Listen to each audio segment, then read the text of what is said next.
It's MTCS. It's time to talk MTCS sports. It's Cougar Corner, fueled by Donut Country and McDonald's Murfreesboro. Presented by Tennessee Orthopedic Alliance. TOA. Live your best life. Online at TOA.com. We're joined by Middle Tennessee Christian School coaches to talk about their most recent games and their upcoming opponents. It's time to talk orange and white on MTCS Cougar Corner. Welcome back. I'm Danny Brewer. I am extremely pleased now to be joined by Middle Tennessee Christian School head football coach Christian Peterson. Coach Peterson, how are you this morning? I'm good. How you doing? I'm doing quite well. You know, when we think about it, it's another great fall day, and we got a little rain this morning, which we needed. But it's going to be another wonderful day, and it's a great day in the neighborhood, right? Absolutely. Okay, so let's talk. We'll start by talking about last night's game. Crosstown rival. Didn't necessarily go the way you wanted to, but tell me a little bit about what happened. Oh, yeah. I mean, I thought we did some good things. The problem is we got behind the chains a few times. Just couldn't quite capture the momentum when the opportunity came up. And, you get in those games, and if that snowball starts going against you, sometimes it's hard to stop it. And, I feel like the momentum just kind of got away from us a little bit, and then we started trying to do too much, and as soon as you started doing things that aren't what your job is, and that's coaches, players, everybody, it can just kind of make it worse. And so it's one of those deals where our youth kind of reared its head. And, again, it really seemed like every time we'd get a big play or a first down, there'd be a holding call or something that put us back behind the chains. And, last night we weren't good enough to dig ourselves out of those holes. And, we've got to be better. We got to be a little more consistent, and we just got to keep working. Down big early, I think they scored. I think maybe the first they put 27 points up in the first half. So down big early, that kind of contributes to that snowball effect, and then the penalties and all that stuff kind of greatly contributes to it. Yeah, I mean, I thought our defense played well early. We put them in a bad spot. Felt pretty good about a fourth down play call, and credit to them. They shifted into a different look and confused us a little bit up front, and got the ball in a short field. They kicked a couple field goals early. And then we had two busted coverages that led to some scores. It's just, again, two young guys that, one of them made a check, the other one didn't hear him. So you've got one playing zone and one playing man, and that's never a great situation. And so, I thought we kind of settled down after that and had a good drive right before the half, and came out in the second half, had a good drive going again, got behind the chains, and if we could have punched that one in, I think that really kind of opens the game back up for us. We had some opportunities to make it a game, and just didn't capitalize on those. And but kind of one of those deals where we'll go back, watch the film. There's some plays there that you look at it and go, man, we're one block away. It's instead of a 1 yard gain, like we might house it. Like everything's blocked up, and one guy gets beat across the face, and now all of a sudden, it looks like a terrible play. And it's like, man, it was right there. Like we're so close to breaking it, and we're kind of the story of the season. We're shuffling guys around, moving guys around. Seems like every week somebody else is out, and I think our kids are still fighting. They're still playing hard. It's just one of those things where the pendulum kind of swung the opposite direction this year. Last year we were able to stay pretty healthy all year. We were able to roll out the same 11 on offense and defense and kind of build some continuity. And this year I don't know that I've started the same 5 up front for back-to-back games. Like, we've had to shuffle guys around every single game. Same thing on defense and, in the backfield, all those things where, with a young team, you generally try and keep them in one, maybe a second position. And I have some linemen that have played 4 different spots this year as sophomores, and that's tough on them. But again, they've improved throughout the year. I think the future is very bright. I think if you're a team that got us this year, you better enjoy it, because I think we're coming. We're young and we're really talented. I think I think the future is still the brightest it's ever been at MTCS. And again, like, if you're going to get us, you better get us now, because you're not going to get us in the future. Well, Coach, I think that's one of the, like you said, talk about encouraging. When you think about young talent and sophomores that having to play multiple positions, all that stuff, it's just building blocks for success. Yeah, no doubt about it. I mean, when you look at it, we're going to go on to next year with sophomores that have played over 10 games. We're going to go with freshmen that have played over 10 games. And, that's just going to help them next year and the year after. And, our junior group is a gritty group. I really like that group too. And so, you really look at it and go, man, like, we're set up to turn this thing around and really start stacking some wins and start putting it on people. Right now we're just probably a year away. We need to use these next couple of weeks. We got to go beat Ezel on Friday, get ourselves a home playoff game, and then, kind of roll the ball out and see what happens. Once you get to the postseason, throw all the records out, everything else, it's just about that one game. And, in the season the right way, go and be as successful as we possibly can be. And, then after that, we'll get into the off season, have a really good off season, and then we start turning the tables. This time of year, injuries can be a challenge for every coach at every level. Talk about building depth and what some of the things that you try to do to build depth. And that, of course, obviously you got to have bodies, but the depth, because that's obviously very important. Yeah, I mean, for us, we're everybody we got in our programs all on one squad. They all practice together, which is, I think it's a positive, right? I think it allows, the young guys to kind of see what the older guys are doing. Everyone's able to see exactly how we practice, what we do. We've brought the 8th graders up, so they're able to come in and see it and join practice now. And, like for what I tell them is, when you come up as an 8th grader, like, probably not going to get into the football game, but use this as like your first spring. Use it as your ability to learn where you need to go, who's coaching you, what are some of the base rules, what are some of the older guys doing, how are they doing it. That way, when you get to spring, you're confident, you know where to go, you do all the things. Now you're able to just learn. And so instead of spending the first week of spring just trying to figure out where am I supposed to go, I'm the new guy. Now they're able to come in and go, okay, I know I'm going to this position group. I know I'm going to do this. I know I'm going to go there. And, they're able to just learn throughout all of spring, and that kind of gives them a jump start into summer. And I think that's it's always been big for us, is being able to build it that way and get young guys opportunities early, is because, they have the opportunity to be up there with us for a couple weeks and then have spring. And so they're able to have a full month before we get into summer, where they've at least had some experience to understand what we're trying to do. So one of the things that I covered Tennessee football for a long time, Coach Fulmer, one of the things during his heyday that he told me really helped, internal competition. He said internal competition is what makes us better. Is that something that you try to cultivate? And obviously when you expose those young kids competing against the older kids, that helps with that, do you feel like? Absolutely. It's got to be, there's got to be competition in practice. There's got to be, you got to have that feeling that there's somebody that's going to be able to take your spot.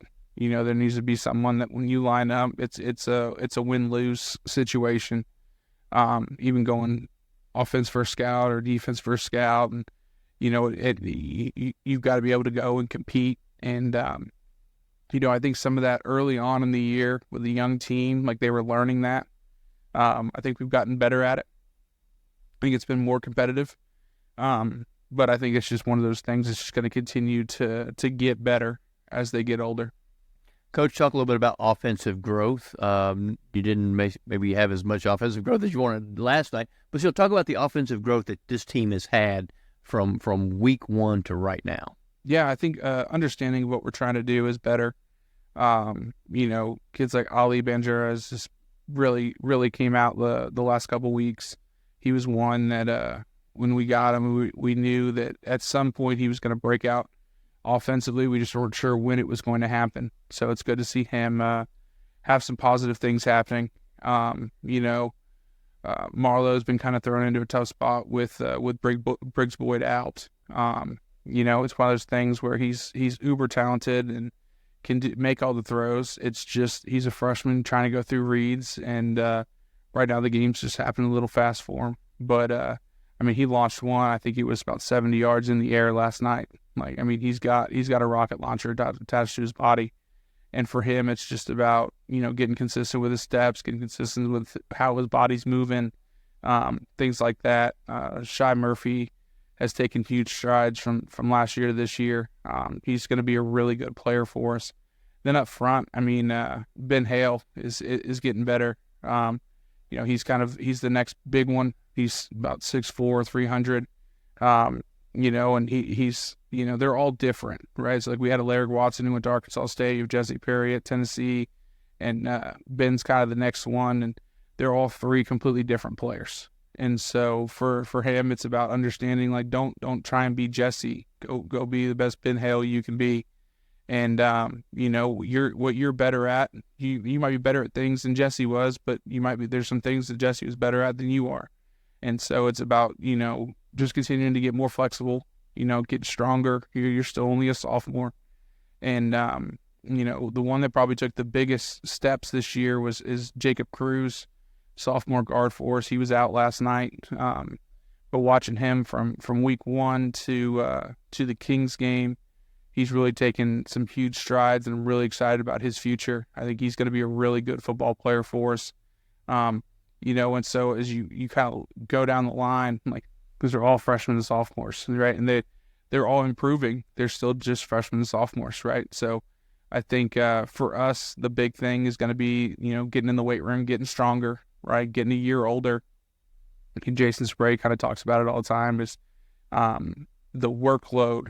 The workload for a 14-year-old is different from a 15-year-old. The workload for a 16-year-old is different from an 18-year-old. You're just able to physically handle more of a workload as you get older. And so, I'm excited to see as they continue to get older and continue to mature a little bit, and, watching their workload be able to increase, watching their strength go up, watching their flexibility increase, all of those things. I think the future is very, very bright. Coach, when you talk about all this stuff, the thing that comes to mind for me is understanding your players, understanding your team, and recognizing what kind of buttons you push, because it's different for every player, right? Yeah, no doubt. You can't coach every kid the same way. Some of them you got to love them up and stay real positive. Some of them you got to get on them a little bit. When I played, I was one you had to kind of get on a little bit. I was that guy. Like, you still loved me up and told me I was great all the time, I probably wouldn't have practiced very hard.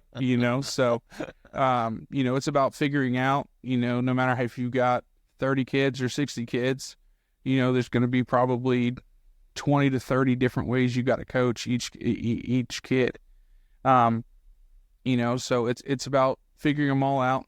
And that's the other thing, when you're young, like, you start the year, you don't know all the buttons to push necessarily right away with some of them. And so you kind of learn that as the year goes on. You figure out what gets them to play at their best level. And so, again, I think they're going in the right direction. They're building the right way. And, I think our kids are seeing that the future is bright, right? I think our kids are seeing it, and they understand that, the season hasn't gone the way we wanted it to, right? It's not what we wanted. It's not, we're not gonna go around and say, well, guys, we played real hard. At MTCS, we're expected to go out and play well and win football games. That's the expectation at MTCS, and that's not going to change. At the same time, understanding that, like, we are young, and so the season's not over. We got to go get better, because most of our team is going to play again in the future next year, and most of our team is going to play again the following year. And so we don't have time to take weeks off and the season didn't go how we wanted. Just better next year. Like, no, we got to go get better right now, and we got to go get better in the off season. We got to keep building, and again, I think our kids see that. Our younger kids are starting to get a little bit better with being vocal, and some of that too is just them getting more and more comfortable. It's hard to be a vocal leader when you're still not sure what you're doing. But as they've gotten more comfortable, they've been able to be a little bit more vocal. And I think that's just going to help us moving forward. Coach, when we talk about being the defending state champions in your classification, is one of the things that is maybe the biggest thing that's done is help create those expectations? Because I know that's what you want, is you want to maintain that hunger, you want to maintain those expectations. Does that help when you can look at that gold trophy in the trophy case to help these kids see, hey, that's what we want? Yeah, no doubt. I mean, once you've done it, you're able to point to it and go, look, guys, like this is where we want to be. This is where we want to be in competition for. It's hard to win state championships, right? It doesn't matter the level. It doesn't matter the sport. It's hard to go win the last game. That's why most people finish their high school career without one. But once you've won one, you're able to kind of have that goal and that mindset, and it becomes a reality. It becomes something that's obtainable. When you've never won one, sometimes it's hard to see the finish line. And we've been very lucky that we were able to get there. Again, we stayed healthy. We had some things bounce our way, and if you're going to win a state title, that's what has to happen. It's every team that's won a state title has a little bit of luck involved, but you've got to put yourself in position to be lucky, right? And I think there are ways to get yourself in position to have a better shot at being lucky. And I think again, like, I think our kids notice and can see that we were very senior heavy last year, and we were able to win a state title. This year, I again love my seniors. I think they've done a great job.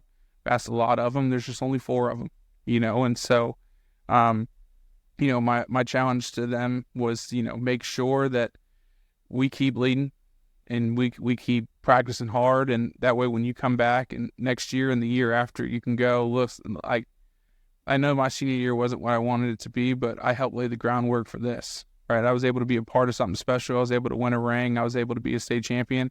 And then I helped the young guys make sure that they stayed on that right path so they can go and experience the same thing. And again, I have full confidence that they're going to do that. I again love my senior group. I think they're a great group of kids. They were freshmen when I first got here from Florida, so it's always a little different when it's your first class that you've had for 4 years. And again, love those kids. Couldn't ask more of them. Again, they've done everything I've asked of them. I wish there was a couple more of them, but again, just a really good group of kids, and I think we're going to finish this thing out the right way. Ezel Harding this coming week. Talk a little bit about that. What needs to happen, Coach? Yeah, I mean, super athletic team. Corey's done a good job. They played well on Friday, and we're just gonna have to come out and play a good football game.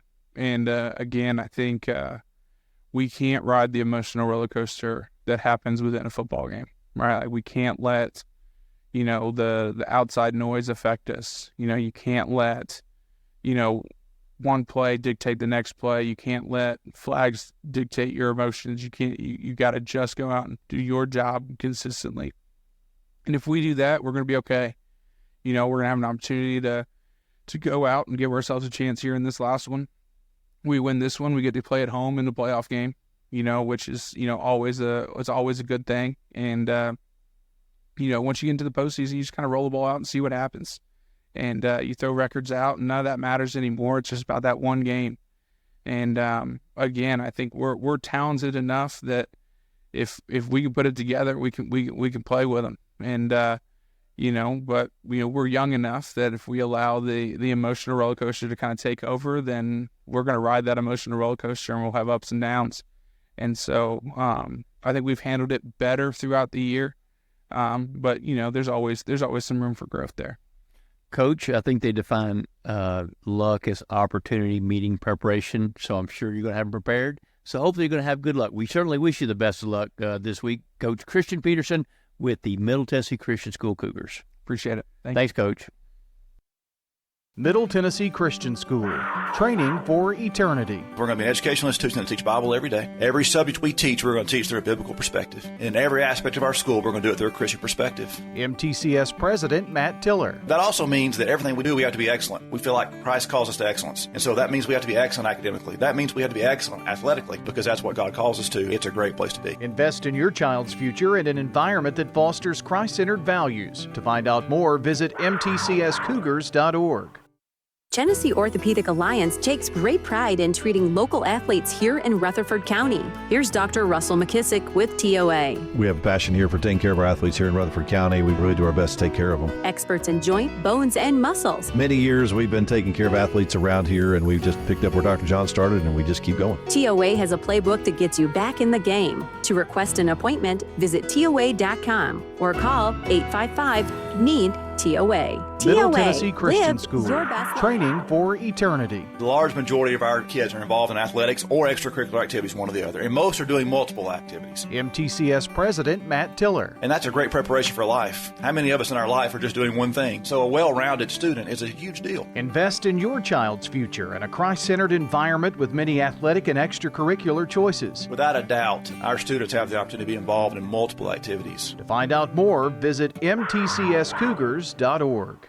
It's MTCS Cougar Corner, fueled by Donut Country and McDonald's Murfreesboro. Presented by Tennessee Orthopedic Alliance. TOA. Live your best life. Online at TOA.com. On FM 101.9 and AM 1450 Murfreesboro, FM 100.5 Smyrna, and streaming at WGNSSports.com. Welcome back as we close up MTCS Cougar Corner here for this Saturday morning. And it's been a big week for MTCS athletics. So let's take a look back at some of the things that has happened, of course, this week. And last weekend, got some basketball tipped off, if you will. Cross country still in action. And then PCA was a winner over the girls' middle school soccer team 5-1 back on Monday afternoon. And on Tuesday, the volleyball team drop a 3-2 decision in the state's Final Four to Good Pasture. So fine season for the MTCS volleyball team, falling in the state's Final Four, and they've had some battles with Good Pasture this year, of course. And congrats to volleyball. We'll be talking about that here in a few weeks, get a look back at the season. So look forward to that, of course, coming up as well. And it was after falling to Good Pasture and going to the losers bracket, it was North Point with a 3-1 win over MTCS volleyball. That's how the season came to an end there. But again, great season for the volleyball team. Middle school soccer, a 4-0 win over DCA. And on Friday, you had JV 5th and 6th grade boys basketball with a 29-12 victory over Thurman Francis. And the 5th and 6th grade team 60-16 over Thurman Francis. So, yeah, we're talking about hoops already. We, of course, talked about the PCA 41-7 win. And these Cougars, man, so young, they are going to be great for years to come. So don't sleep on the Cougars for sure. The MTSC Middle School Invite is going on for swimming. So that is going on as we speak, along with the Mid-10 Cheer Classic, where the elementary and the cheer teams are taking part in that. On Monday, middle school soccer will host Ezel, girls and boys, and it is the cross-country Division II Single-A Middle Region Championship coming up this week. And more hoops to talk about. The 5th and 6th grade girls will host Thurman Francis on Tuesday, and on, that would be next Friday, the girls will host Warren County. Boys, too, the 5th and 6th grade teams. Of course, Friday night as well, Middle Tennessee Christian School football at Ezel Harding. We'll talk playoffs next Saturday morning as well, hopefully. So a lot going on with Middle Tennessee Christian School athletics. We're in that in-between time between the end of fall sports and the start of winter sports. So we'll have a lot to talk about here in the coming weeks here on Cougar Corner. Well, that will wrap us up here for the morning. MTCS Cougar Corner presented by Tennessee Orthopedic Alliance. Get back in the game with our friends at TOA. They will get you back healthy and better than ever. Tennessee Orthopedic Alliance. So for Danny Brewer this morning, for John Dinkins, and our producer Dalton Barrett, and all of the coaches who made their way in for not only MTCS Cougar Corner, but the Prentice Allsup Heating and Air Coaches Corner. We thank them for being here with us, and thank you for being with us here as well this morning, whether you heard it live, on demand at WGNSSports.com and the podcast, or through our social platforms. Have a great Saturday. It's going to be a great weekend, so get out and enjoy. I'm Brian Barrett. So long, and we'll see you next Saturday morning for another MTCS Cougar Corner.